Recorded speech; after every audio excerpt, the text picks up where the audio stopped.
هموطنان عزیز، با مقصد تطبیق نقشه چاره‌بینی‌های عملی نمودن کارهای آبادانی و بنیادکاری بخشیده به جشن 35 سالگی استقلالیت جمهوری تاجیکستان در پایتخت عزیزمان باز یک بنای زمانوی قامت افروخت. این بنا از 5 آشیانه و یک تخانه عبارت است.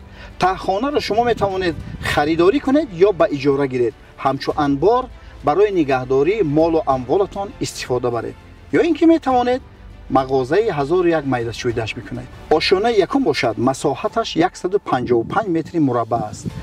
آن را می توانید شما خریداری کنید یا اینکه به اجاره گیرید. می توانید مینی مارکت یعنی که مرکز سودا بکنید. در آشیانه دوم سیخ قنادی می شود، پختن شیرینی ها. در آشیانه سوم باشد سیخ دوزندگی برای بانوان زیبای وطن. در آشیانه چهارم مرکز ورزشی برای گلدختران و بانوان زیبای ما یعنی که فیتنس کلوب می شود. در آشیانه پنجم باشد دفترهای کاری به استفاده داده می شود.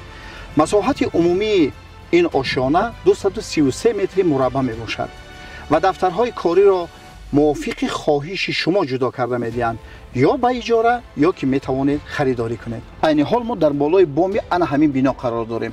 کمی کاری میده چویدهش مانده است. خدا خواهد انا همین لیفتش رو می چسبانند و تا آخر ماه نوامبر پره به استفاده می سپارند. بنا در بهترین مکان قرار دارد.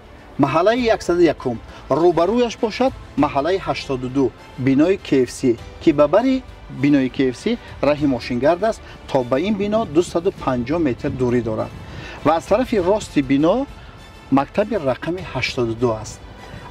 روبروی بنا باشد باغچه کودکانه رقم 139 و در پایین بنا بازارچه محله. گرد و اطراف همه خانه های استقامتی و از طرف چپ بنای مذکور تخمینا 150 متر دفتر کاری شبکه موج استقلال حضور دارد.